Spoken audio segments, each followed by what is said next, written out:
And welcome back. I've got a busy show for you tonight. The Northern Sun Swimming and Diving Championships continued at the Midco Aquatic Center tonight. Both Augustana and the host Cougars of USF battling neck and neck for third place. And there's Cassie Wright, or Cassandra Wright, one of the reasons why USF has done so well, with a record in the 100-yard backstroke.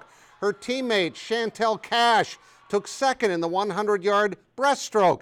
In the 200-yard butterfly, no question who's going to win that. Hannah Castigar, a record time for her. She wins again. She holds numerous records in the conference.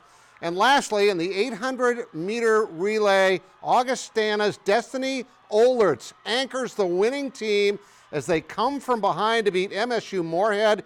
Augustana in a time of 7:37.99. Let's check out your team scores after day number 3. Mankato barely leading St. Cloud. We kind of expected those same two teams to be at the top again this year. But the battle is for third between Augustana and USF. It's close.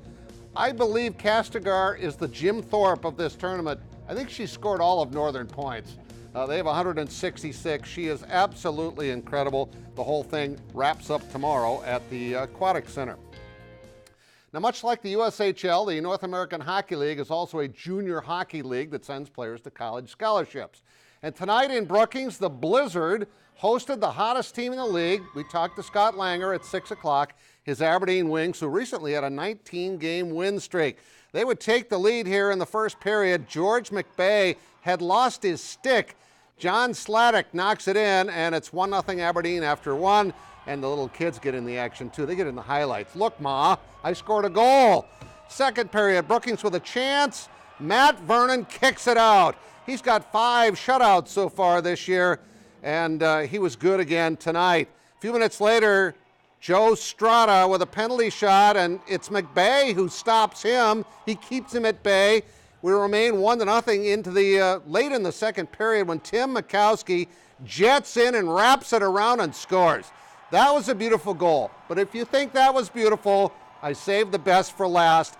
We go to the third period and watch this play by Adam Pitters. He's behind the net. I've seen this before, but very rarely. Now hang in there. It's here. It's coming. I think. There it is. Pitters behind the net. Flips it over the net and in. That was unbelievable. 4-1 your final score.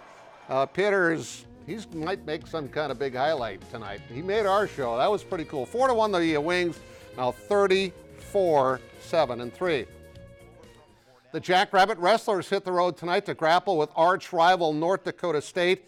This was in Fargo. All smiles before the match. Damon Hahn in his first year with the Jackrabbits, because at 184, Zach Carlson with a 2-point takedown, and he has the lead. And then very, very late in his match, it looks like he's going to get a pin. He doesn't, but he wins by tech fall, and the Jacks pick up 5 points here and take the lead 5-0. Great night for Carlson. Now, at 149, Henry Paulmeyer is trailing very late in his match, very late. And look what happens. He backs into a pin. It's over. He rallies to win. I don't think I've ever seen that before. They lose a point for him throwing his headgear, but actually they didn't. I don't think they lost a point. 31-10 though was your final. There's another look at it. There's your 2 highlights for South Dakota State. 31-10 in favor of the Bison.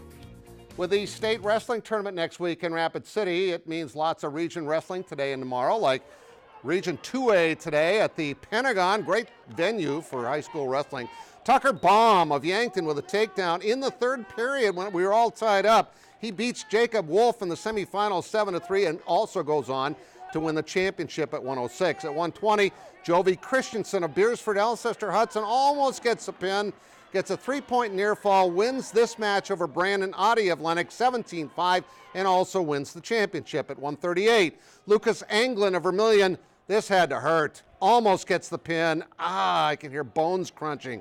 He wins 19-4 with a tech fall over Ryan Hirschkorn. This at 145, Tyson Stabner of Lennox, he's going to get the pin, and he also goes on to win the championship. I love pins in wrestling. And then finally at 160, Brandon Valley's Damian Shunky, He's going to get a pin as well. He wins the championship. Yeah, we got to wait for the slap of the mat. And Brandon Valley wins the team title. Let's go to the scoreboard. 178 for the Lynx, 162.5 for Harrisburg. On to college hoops in the Stewart Center. That's where the Cougars hosted Winona State.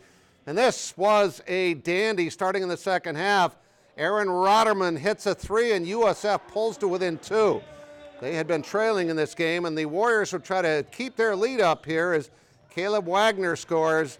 Cougars lead by 1 at this point, but Justin Taylor is going to get the ball for the Cougars and put them up by 3 as he's going to make the jump shot right here, and the Cougs win it in double overtime, 84-80 your final score. First game of the night, the women's game here, is Travis Traphagen's team looking to improve to 18-7. Anna Good Hope was really good, and you hoped that she would be. Anna, of course, transferred back here from North Dakota State after a great high school career at Washington. This game went back and forth. Winona had a 10-point lead at one point, but the difference was Good Hope. 30 for Anna. Let's go to your scoreboard. 70-68, they win by 2. Augustana's Lindsey Prosser had 26 in the win. Duluth beats Northern, and SMSU wins big as Rodning had her 1,000th career point on the men's side. Double overtime for USF. Northern wins by 2 points. Augie in double overtime. And how about Mr. Bruggeman? 26 points. He goes over 2,000 in his career. Boys hoops, Lincoln and Parker both win. Winter and Arlington victorious. Watertown and West Central. Menno and Bonham along with Ethan and Brookings. Girls hoops, Ipswich and Lincoln victorious. Vermilion and Beersford. Watchdogs having a great year. Winter and Del Rapids, St. Mary, Dakota Valley, and Ethan. And I wanted to make sure I got to this because Clark Willow Lake's Janae Colden went over 2,000 career points. Roncalli won the game. Florence Henry also beat Dubrick 69-55. In the, I believe, is that our last scoreboard? We got one more. Equestrian, TCU beat South Dakota State 13-6, and that's not updated, so you can take down. And the Wild are leading 4-3 in the third, and the Stampede lost 4-1 at Team USA. I haven't taken a breath yet. I'm gonna now. See you. Have a nice weekend.